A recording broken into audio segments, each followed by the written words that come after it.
Et bonjour tout le monde, je vous retrouve aujourd'hui pour une vidéo un petit peu spéciale puisque, pour ceux qui le savent, j'ai été faire un petit tour au salon Nuances de Scrap qui a eu lieu ce week-end à Gosselies. Donc aujourd'hui on est le lundi 11 novembre et je suis allée au salon hier, donc le dimanche 10. J'y suis allée en bonne compagnie puisque je suis allée avec deux amies scrapeuses, Pauline et Patricia. Si vous passez par là, je vous fais des gros bisous, ainsi qu'à la personne qui nous accompagnait, dont j'ai vraiment oublié le prénom. Désolée, toutes mes excuses. Bref, j'avais envie de vous montrer un petit peu ce que j'ai acheté sur place. Donc déjà, il y avait une petite tombola quand on arrivait à l'entrée. Et j'ai eu la chance de gagner ce magnifique tampon boudoir. Je suis trop contente parce que franchement, il est super beau et comme j'ai envie de me mettre à la colorisation, d'apprendre. D'ailleurs, hier, j'ai fait un petit atelier chez Scrap Didi. Je vais vous montrer tout de suite le résultat. Bon, c'est ma toute première colorisation, pardon, donc elle est vraiment moche, mais je suis quand même fière d'avoir essayé. Et je vais continuer à faire des tests. Et ce tampon s'y prête parfaitement. J'adore les fleurs, donc c'est juste parfait. Donc voilà le petit tampon que j'ai gagné lors de la tombola. Alors j'ai fait un très gros craquage. Je vous montre le reste après. Mais ici, je vous montre tout ce que j'ai acheté chez Zibuline. J'ai fait un énorme craquage dans le sens où j'avais déjà vu passer vous savez, des cachets de cire comme celui-ci, que j'ai fait hier d'ailleurs. Je vais le sortir de son petit emballage pour vous le montrer. Donc on avait la possibilité justement de tester et de faire nous-mêmes notre petit cachet de cire. Et j'ai adoré. Du coup, j'ai craqué et je me suis acheté le matériel nécessaire pour le réaliser. J'ai été bien gâtée par la boutique dans le sens où j'ai acheté 6 seaux pour faire les cachets et j'en ai reçu 2 en cadeau. Donc merci Zibuline si vous passez par là. Franchement, la personne qui a animé l'atelier pour faire les seaux, elle était extraordinaire. J'aimais vraiment beaucoup. Alors, il y avait un choix énorme au niveau de la couleur de cire. Il y avait pas mal de choix au niveau des seaux également. Donc, j'ai voulu prendre dans les couleurs du cachet de cire plutôt des choses que je peux faire pour la période de Noël, puisqu'on arrive en période de Noël et que je vais faire quelques petites cartes que je vais exposer parce que je fais un petit marché de Noël le 23 novembre. Donc j'espère avoir le temps de faire quelques petites créas et de les agrémenter avec des petits cachets de cire. Alors je vous montre, donc j'ai acheté le kit pour démarrer avec comment ça s'appelle, l'espèce de réchaud sous laquelle on met une bougie chauffe-plat comme celle-là.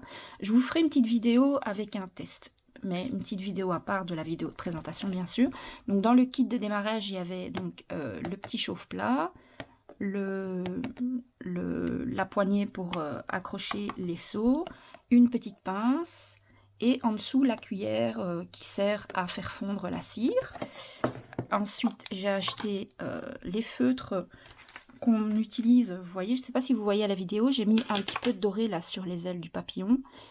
Et ça permet en fait de faire ressortir le motif quand vous utilisez une cire plutôt foncée et que le motif ne ressort pas suffisamment. Vous pouvez le passer au feutre comme ceci et ça fait vraiment ressortir le motif et je trouve ça vraiment très très joli. Ce que vous pouvez faire également avec la cire, avec le reste de cire qu'il y a dans votre petite cuillère une fois que vous avez fait votre cachet, vous pouvez faire vous-même vos petits enamel dots qui sont assortis à votre cachet de cire. Mais regardez-moi ça, comment c'est super beau quoi. On dirait des vraies demi-perles qu'on achète soi-même, enfin qu'on achète dans le commerce. Alors que là, avec la cire, vous les faites vous-même avec le fond qu'il y a dans votre cuillère. Franchement, j'ai trouvé ça extraordinaire. J'aime beaucoup, beaucoup. Donc, j'ai acheté le petit support en silicone pour faire les motifs de cire dessus. Ensuite, j'ai acheté des boîtes avec un mélange de couleurs de cire. Donc, ma préférence, normalement, va vers le rose, le mauve, etc. Mais là, je me suis dit, je vais vraiment essayer de prendre des tons qui vont aller pour les couleurs Noël et l'hiver. Sachant que j'ai pas mal de papier à utiliser dans les couleurs bleues givrées. Vous voyez, tout ce qui est vraiment couleur neige, voilà, les papiers bleus hiver, quoi. Et alors, ces deux couleurs-là, parce qu'il y a vraiment une déclinaison de vert et ici une déclinaison de rouge bordeaux qu'on peut utiliser sur les décos de Noël. Ensuite, j'ai pris ces deux petites boîtes-là en plus avec un peu du marron bronze et du gris parce que ce sont aussi des couleurs qu'on utilise pendant les périodes de fête. J'ai pris également cette espèce de petit mélangeur en silicone. Donc c'est comme une petite cuillère et une petite maryse et ça sert en fait à racler l'intérieur de la petite cuillère pour récupérer un maximum de matière pour éviter la perte. Et alors maintenant, je vais vous montrer les seaux d'un peu plus près. Donc celui-ci, c'est un papillon. Je vous montre le motif derrière. Celui-ci, c'est le mot famille. Celui-ci, c'est Happy New Year. Vraiment de circonstance. Hein. Celui-ci, c'est une rose. Ça, c'est un de ceux que j'ai reçus comme cadeau. Et j'adore les roses, donc c'est superbe. Ça, c'est un truc passe-partout. Vous pouvez le mettre sur n'importe quelle déco d'album, de création. Voilà, une rose, vous pouvez vraiment mettre où vous voulez, quoi. Alors, celui-ci, c'est Joyeux anniversaire. Alors, j'ai hésité parce qu'il y avait Happy Birthday. Mais moi, j'aime mieux les mots en français. Alors, comme il existait en français, j'ai préféré prendre celui Joyeux anniversaire en français. Je ne dis pas que j'achèterai pas un jour celui en anglais, mais là, je devais quand même faire des choix. Le joli petit gnome, j'adore les gnomes. Et ça, pour que ce soit Noël ou en été, au printemps, franchement, ça passe partout. Alors, il y a le Just For You, Made With Love, en anglais, mais j'aime bien quand même. Et alors celui-ci, donc celui-ci c'était le deuxième que j'ai reçu en cadeau, mais j'ai pu le choisir celui-là. La rose, c'est la boutique qui me l'a offert, je ne savais pas du tout que j'allais le recevoir, mais celui-là je l'ai choisi. Et alors celui-là, c'est un gros coup de cœur pour Noël, justement, regardez-moi ça si c'est pas joli. Sur une superbe créa de Noël, franchement ça va être magnifique. Donc ça, c'est tout ce qui concerne la boutique Zibuline, que je remercie au passage pour leur bienveillance, leur temps passé à nous faire des démos, vraiment à nous montrer toutes les possibilités qu'on a avec ces magnifiques cachets de cire. Franchement, c'est vraiment génial. Et je pense que ça peut mettre une petite touche supplémentaire sur une création. Ça peut servir également pour son utilité originale pour fermer une enveloppe quand vous offrez une carte d'anniversaire et que vous voulez... comme dans le temps, fermez votre enveloppe avec un cachet de cire, pourquoi pas.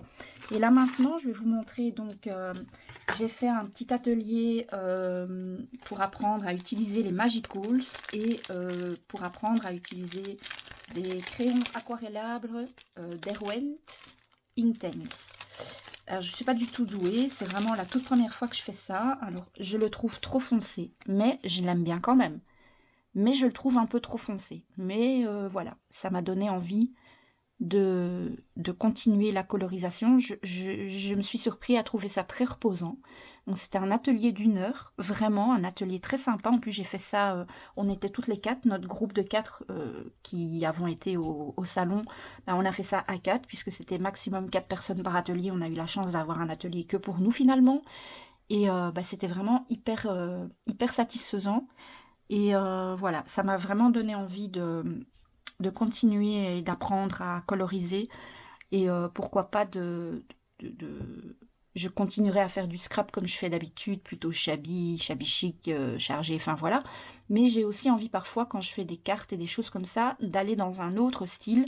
J'ai aussi envie d'utiliser la technique de colorisation quand je fais mes fleurs moi-même pour agrémenter mes couvertures d'albums, etc. Parce que pour le moment, je fais mes fleurs avec de l'encre, avec les encres Distress pour ne pas les citer.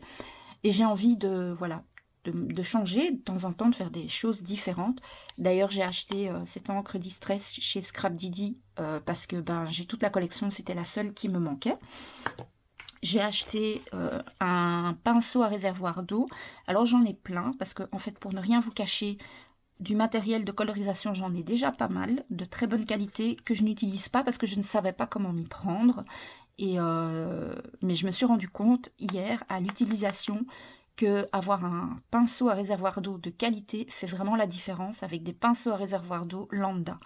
Du coup, j'ai investi dans celui-ci et je vais acheter, donc ça c'est le médium, je vais acheter le small et je vais acheter la taille juste au-dessus. Et normalement avec les trois, ce sera largement suffisant.